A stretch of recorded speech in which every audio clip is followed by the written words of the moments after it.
ونشهد أن لا إله إلا الله وحده لا شريك له ونشهد أن محمدا عبد الله ورسوله أرسله الله تعالى بالهدى ودين الحق ليظهره على الدين كله وكفى بالله شهيدا فصلى الله عليه وسلم تسليما كثيرا كثيرا ثم أما بعد فإن أصدق الحديث كتاب الله وخير الهدي هدي محمد صلى الله عليه وسلم وإن شر الأمور محدثاتها وإن كل محدثة بدعة وكل بدعة ضلالة وكل ضلالة في النار.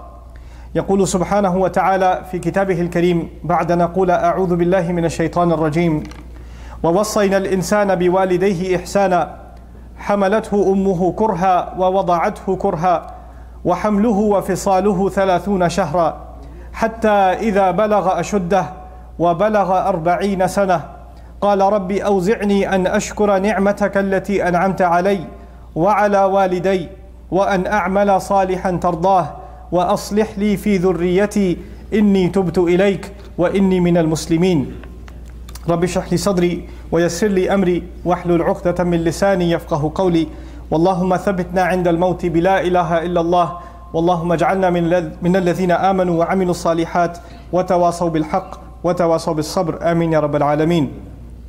In today's khutbah, actually I want to share with you just a small piece of a long ayah. This ayah belongs to Surah Al-Ahqaf. This is the 46th surah of the Quran. And here Allah Azza wa Jal gives us one of the most beautiful du'as in the Quran. And that du'a is way too long for one khutbah, but at least one part of it I want to share with you. But before I do that, I want to give you a little bit of the context of this ayah as per the surah itself. Allah Azza wa Jal a couple of ayat before mentions إِنَّ الَّذِينَ قَالُوا رَبُّنَا اللَّهِ ثُمَّ اسْتَقَامُوا فَلَا خَوْفٌ عَلَيْهِمْ وَلَا هُمْ يَحْزَنُونَ. Those who declare that Allah is our master, and they're firm and they remain straight on that commitment, that declaration, then there is no fear on them and they're not going to be under any kind of grief. They're not going to be the ones that are grieving. Then Allah says, أُولَٰئِكَ أَصْحَابُ الْجَنَّةِ. Those are the people of Jannah. Those are the companions of Jannah. May Allah make us from them. خَالِدِينَ فِيهَا جَزَاءً بِمَا كَانُوا يَعْمَلُونَ. They're going to be staying in it as a compensation of the kinds of things they used to do. So they used to do good deeds, and their compensation as an added mercy from Allah Azza wa Jal is Allah will give them Jannah. Then the ayah that I want to share with you. Why is that important to note? Because of the things that will lead a human being into Jannah, Allah could have mentioned any of the a'mal, any of the deeds that will lead one to Jannah. He mentioned this one here. So this is one of those ayat that has keys in us for direct access to Allah's Jannah. May Allah make us all worthy of it. So it begins, وَوَصَّيْنَا الْإِنسَانَ بِوَالِدَيْهِ إِحْسَانًا. That we gave the human being a lasting legacy, a will, a strong counsel in regards to both parents, ihsanan, to the best you can possibly be. That's a one-word declaration, ihsanan. And it's mansoob, the fatha on it, ihsanan, like that, it's pronounced like that, ala al-ighra'. What they say in Arabic, you better be the best. It's very strong language in order for us to be the best to our parents. And by the way, this khutbah is not about parents.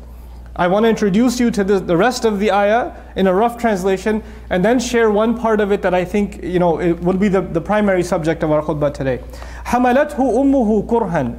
Then Allah starts talking about one of the two parents, the mother. And He does this on many places, many occasions in the Quran.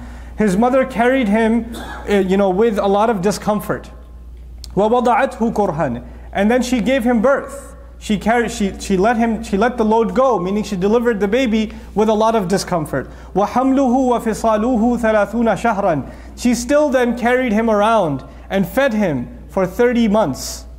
حَتَّى إِذَا بَلَغَ أَشُدَّهُ. Until then, fast forward, he reaches the age where he's a young man. Now this man is a teenager, and he's entered into manhood. And then fast forward again quickly, وَبَلَغَ 40 سَنَةً. And now he's 40 years of age. So in a snap, in a quick flash, Allah Azza wa Jal describes us from inside our mothers and the pain she went through, and then quickly to being teenagers, to quickly being 40 years of age. But notice, in all of those stages, the one that we don't remember at all is the stage that we had with our mother.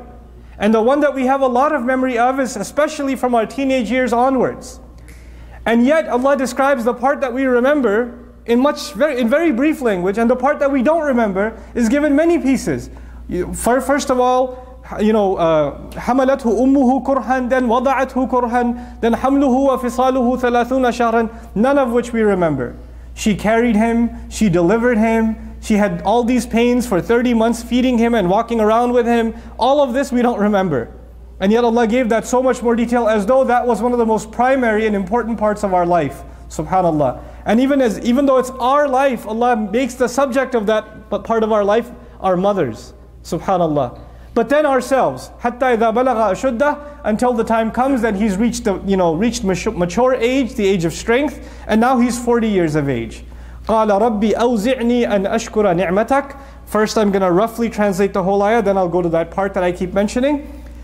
He says, Master, أَوْزِعْنِي, which is roughly translated, enable me, empower me. أَنْ أَشْكُرَ نِعْمَتَكَ, that I be grateful to your favor. الَّتِي أَنْعَمْتَ عَلَيَّ, that you favored onto me. Ya Allah, empower me to be grateful. Okay. وَعَلَى وَالِدَيَّ, and empower me to be grateful to both of my parents, and also, actually not that meaning, empower me that I not only be grateful for the favors you did to me, but also give me the ability to be grateful for the favors you did to my parents. Then, وَأَصْلِحْ وَأَنْ أَعْمَلَ صَالِحًا تَرْضَاهُ. After that, Ya Allah, give me the ability to do good deeds myself, that you will be happy with. تَرْضَاهُ, that you are happy with. وَأَصْلِحْ لِي فِي ذُرِّيَّتِي. Then on top of that, an additional benefit. Then he says, Ya Allah, make my issues good when it comes to my kids. أَصْلِحْ لِي, fix my matters, fix my life in the matter of my children, فِي ذُرِّيَّتِي. And that also means their children's children's children. ذُرِّيَّة includes offspring, future generations. إِنِّي تُبْتُ إِلَيْكَ, I am turning back to you, no doubt. I am repenting to you. وَإِنِّي مِنَ الْمُسْلِمِينَ, I am no doubt from the Muslims. It seems like a pretty straightforward ayah, but a lot of subjects inside one ayah. The part that I want to highlight, really, like I'm so eager to get to, because I keep keeping an eye on the clock, because there's a lot to share today, is this one phrase that starts this dua. رَبِّي أَوْزِعْنِي أَنْ أَشْكُرَ نِعْمَتَكَ الَّتِي أَنْعَمْتَ عَلَيْهِ. Just that part. If we can understand some things about that, inshallah ta'ala, at least the purpose of this khutbah is somewhat completed. The word أَوْزِعْنِي, which I roughly translated as enable me, empower me, comes from the verb originally waza'a. And waza'a in Arabic, very interesting meanings. Al-waz'u kaffu nafs an hawaha. Waza' actually means to hold someone back from their desires. So they use the word waza'a in training an army. So the general does the act of waza' for his soldiers. فَوَزَعَ الْجَيْشِ حَبَسَهُمْ. When he holds them back, the soldiers want to march forward, and the general says, stop, don't go. And they stop, they just stay where they are. The discipline to hold yourself back, even though you want to run forward. That discipline is the act, or instilling that discipline, imposing that discipline, is the act of waza'. That's the first meaning of waza'. It's actually one of the interesting meanings of the word waza'. They also use the word wazi' from the same origin for a dog. But not just any dog. The dog that holds the sheep back from running away, he keeps putting them in line so they don't go off. So the shepherd dog, he's also called wazi' in the Arabic language. Now, from this, and it's technical Arabic, but I'm going to try to make it as simple as possible, inshallah. In the Arabic language, sometimes you get a variation of one word, and it produces the opposite meaning. It's called al-in'ikas. So from waza'a, you get awza'a. And awza'a actually means to encourage someone. When you were encouraging them to stay back, but now you're encouraging them to move forward. To instill, to incite them, يعني أوزعته أغريته. You empowered someone. You lit a fire into someone, which is also the other meaning, أولعته. You lit a fire into him. So a muza' in Arabic, they say, for example, is someone who is fired up to do something. Now this is very interesting, because the opposite is, the general was telling the soldiers, stand back, don't move. But now the same general is saying, run as fast as you can. Go as hard as you can. This is the act of iza'. It's the opposite. It's the opposite form of discipline. Because in discipline there are two things, right? On the one hand, you want to tell those who are under your discipline not to do something. And on the other hand, you want to tell them to do something. And so this word has the opposite effect now. When we make the dua, Rabbi awzi'ni, then we are telling Allah, Ya Allah, push me forward. Encourage me so much. Fire me up. Make me enthusiastic. Like that soldier who the general says go, or jump, he says how high. Put that inside me. So it's not just enable me and it's not just empower me. There's a lot more going on inside this word. It is as though a person is saying at that age of 40, because that's the age that was mentioned, right? At the age of 40, people accomplish a lot of things in life. Maybe their career has settled. Maybe money is okay now. Maybe they've figured out what's going on in life. Maybe they're not going to have any more kids or something. Things are settling down. Your life plans are kind of settling down. And at that point, you look back and you think, when I was a young man, I had a lot of energy. I had a lot of enthusiasm. I was jumping at everything. But now I'm more settled and laid back and nothing fires me up like it used to. So I need an extra jolt of enthusiasm. And so this man at the age of 40 turns to Allah and says, Rabbi awzi'ni, Ya Allah, fire me up. Ya Allah, give me enthusiasm. Give me motivation. Now, this is in and of itself something I found very interesting, because they have this thing in psychology called a midlife crisis. And roughly around the age of 40, you know, the idea that death is going to come and it's eventual. Look, my hair's already starting to leave. The eyesight is getting bad. There are more wrinkles on my face now. Gray hair. All of it settling in. So the inevitability of death is settling in. So you want to fight that. You want to fight this reality. So people that have that crisis at that age, roughly around the age of 40, they start making some childish financial decisions too. Like they'll buy like a really tiny sports car or whatever, their dream car from their teen years. Right? Or they'll start dressing all kinds of funny. They're going through a phase because they're trying to be in denial of the inevitability of death. And right at that age, when you realize, and if that is the case, if there is truth to that psychology, that around that middle age, a human being becomes much more cognizant of their mortality, that they're going to be gone soon, then that is the time two things happen. Either people lose hope entirely, what's the point now? It's all downhill from here anyway. Or people say, I only have a few days left on this planet. Let me make the most of it. Let me make the most of what I can of these few days that I have left. And this is the ayah about, look, you're at the halfway point. You know, half time's over. Now the rest of your life is just pretty much preparation for death. So how do you prepare yourself? You need enthusiasm. Rabbi awzi'ni. But before I go on about what should I have enthusiasm for, I want to take you back a little bit again. The ayah began with Allah telling all human beings that they have to have ihsan to their parents. وَوَصَّيْنَا الْإِنسَانَ بِوَالِدَيْهِ إِحْسَانًا. You have to be the best possible you can be to your parents. Now that is a big question. How do you be the best to your parents? In this ayah, in this dua itself, is actually a manifestation of ihsan to our parents. When you reach a certain age, and you are able to turn to Allah sincerely and ask what this believer is asking, then this is actually the best thing you could have done for your parents. Because the number one thing that will help your parents is the legacy that you will leave behind. Of all the good deeds we do for our parents, we try to help them, we try to take care of them, we try to take care of their financial needs, their physical needs, their health needs, we try to take care of their mental, their emotional needs. All of that is there. But above and beyond all of this is building their assets in the akhirah. How proud is a son when he buys his parents a house? Or he gives his dad a car or something, and they're retired parents, and he said, I'll take over the loan from the house, I'll pay it off, or I'll take care of your finances. It's my job now. And he feels like, at least I got to do something for my parents. But you know what? This ayah is about building your parents a house in Jannah. Building my parents a house in Jannah. And that starts with myself first. Ya Allah, give me the encouragement. Rabbi awzi'ni. But encouragement for what? أن أشكر نعمتك التي أنعمت علي.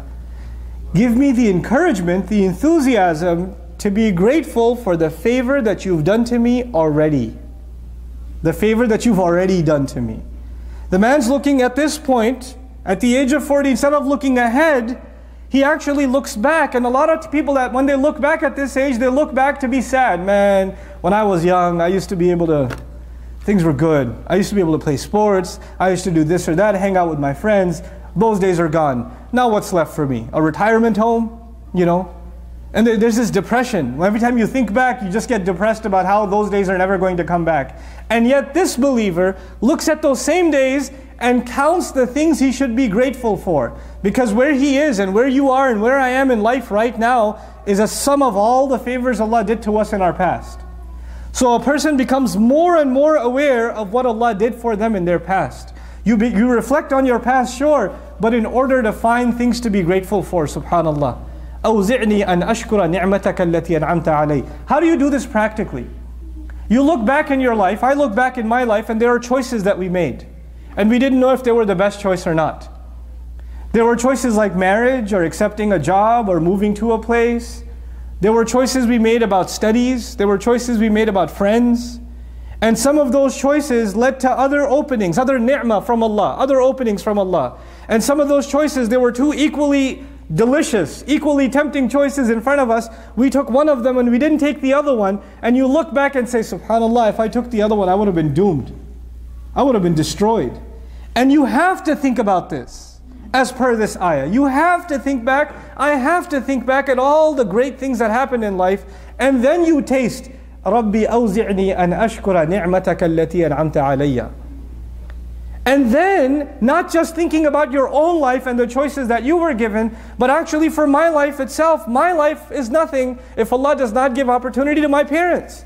So all the things that my parents went through, the career choice my father made, the marriage decision my father made, where he moved, the way my mother decided to raise me, the opportunities that opened up for them, the job openings that they got. Some of you that are born in the United States, your parents were not born in the United States.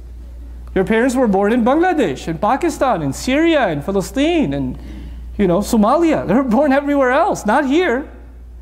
And there are so many other young people. When your dad was a young man, there were so many other young men who were trying to get a job or trying to get an education in the United States or trying to move up, trying to build a career. And Allah gave an opportunity to your dad He didn't give to others.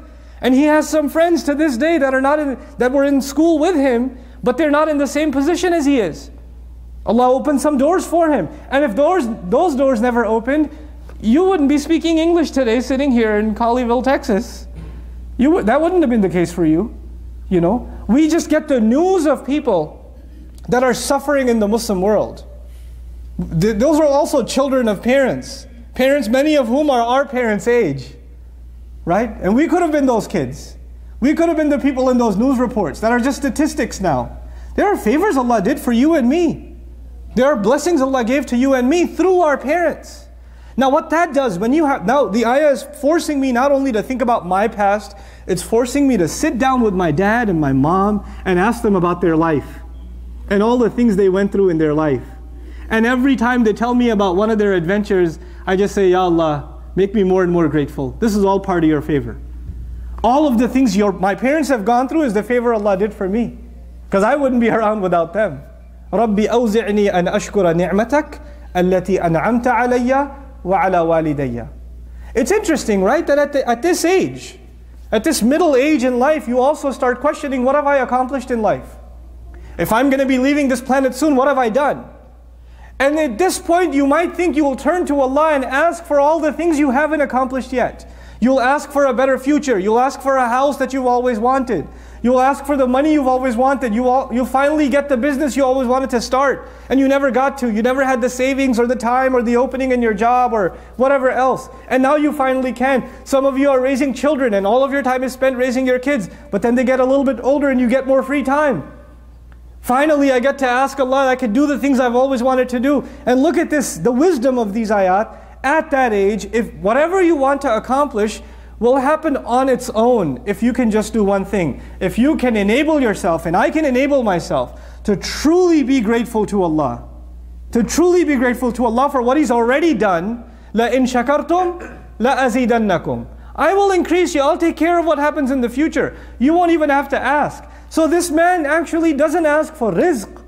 He doesn't ask for stability in finance. He doesn't ask for health. He didn't ask, and all of those things are important. It's not like our religion says that rizq is not important, money is not important, or health is not important, strength is not important. He didn't ask for any of those things. He just asked, Ya Allah, if you can just give me what I need, the energy that I need to be grateful, then I know I don't have to ask for anything else because you'll take care of everything else. That's the secret in this ayah. If I can learn to be grateful for what Allah did to me and to my parents, the rest is taken care of. Subhanallah. وَأَنْ أَعْمَلَ صَالِحًا تَرْضَاهُ. And even the only thing he asked after that is, Ya Allah, just give me the ability to do some good things. That'll make you happy. I realize all I want to do is just stuff that makes you happy. I meet people, subhanallah, this is recent, and I've met more and more of them now. I meet people that are in their 70s, some in their 80s.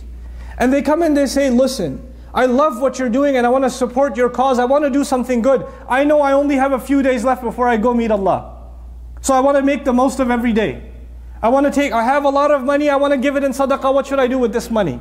How should I spend it? Because I know what am I going to do with it now? My children are set, they have their careers, they're married.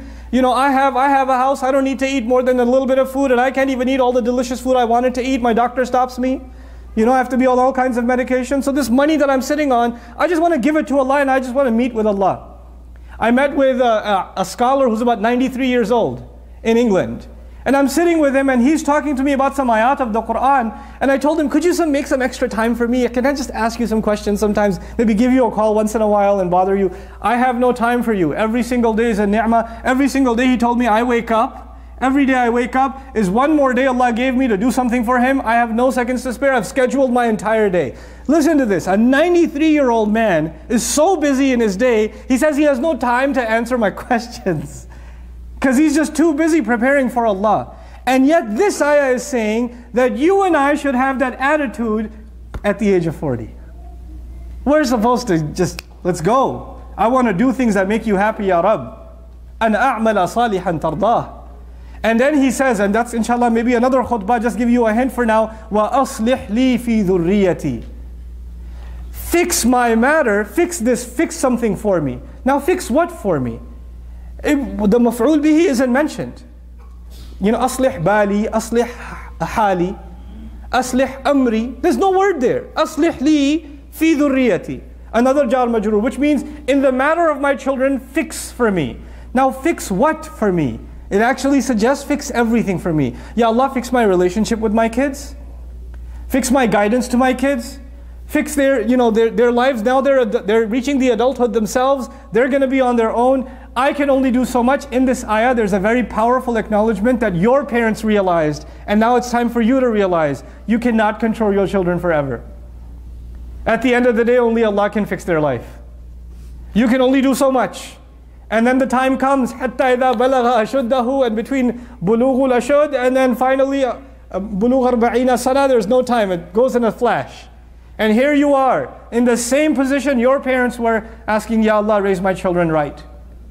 If you and I can get to this age, and we're parents, and we're asking Allah Azza wa Jal for our children, then we've done something right. Then our parents have done something right. May Allah reward all of our parents. You know, it's easy to complain about our parents, so easy. So many of us are more knowledgeable in the religion than our parents are. Many of us practice the religion more than our parents did. And we look back and look down on our parents. Shame on us. They are still the source of our La ilaha illallah. They are still the reason we're Muslim today. They're still the reason we're even coming into a masjid, because our fathers brought us into a masjid. They brought us. You can complain that they're not as religious as you. They don't know fiqh like you. They don't know tafseer like you. They don't know Arabic like you. So what? So what? We owe our entire deen to them. Whatever good came our way came through the ni'mah Allah gave to them. So don't you dare, and don't I dare, ever look down onto our parents. And whatever, if they agree with your religious practice or not, if they don't like your beard, young man, get over it. It's okay. It's okay. Oh, my parents don't understand. Watch it. You're talking about your parents. Learn to make this dua for your parents instead. Next time you get mad, just make dua for your parents. And make a dua from the Quran. He began, وَصَّيْنَا الْإِنسَانَ بِوَالِدَيْهِ إِحْسَانًا. But that's again another khutbah. This khutbah was about us. And realizing what we have to do when we reach a certain point in our career. And if you're not 40 and you've already reached a kind of stability, then you realize this dua applies to you too. So you have everybody here that's like 26, so I got 14 years before I make this dua. That's not what I mean. The suggestion of the ayah is when you reach an age when things have stabilized. When you reach the mature age. You know, if that's happened for you earlier, it's happened for you earlier. You know? Very powerful lessons from Quran about how we have to think about ourselves and bi'idhnillah ta'ala about our parents and our relationship with Allah Azza wa Jal. Barakallahu li wa lakum fil Qur'an al-Hakim wa nafa'ani wa iyyakum bil ayati wa dhikr al-Hakim.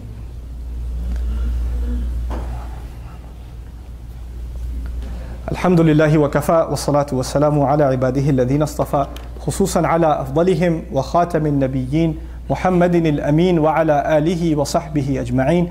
يقول الله عز وجل في كتابه الكريم بعد نقول أعوذ بالله من الشيطان الرجيم إن الله وملائكته يصلون على النبي يا أيها الذين آمنوا صلوا عليه وسلموا تسليما اللهم صل على محمد وعلى آل محمد كما صليت على إبراهيم وعلى آل إبراهيم في العالمين إنك حميد مجيد اللهم بارك على محمد وعلى آل محمد كما باركت على إبراهيم وعلى آل إبراهيم في العالمين إنك حميد مجيد عباد الله رحمكم الله اتقوا الله إن الله يأمر بالعدل والإحسان وإيتاء ذي القربى وينهى عن الفحشاء والمنكر ولذكر الله أكبر والله يعلم ما تصنعون أقم الصلاة إن الصلاة كانت على المؤمنين كتابا موقوتا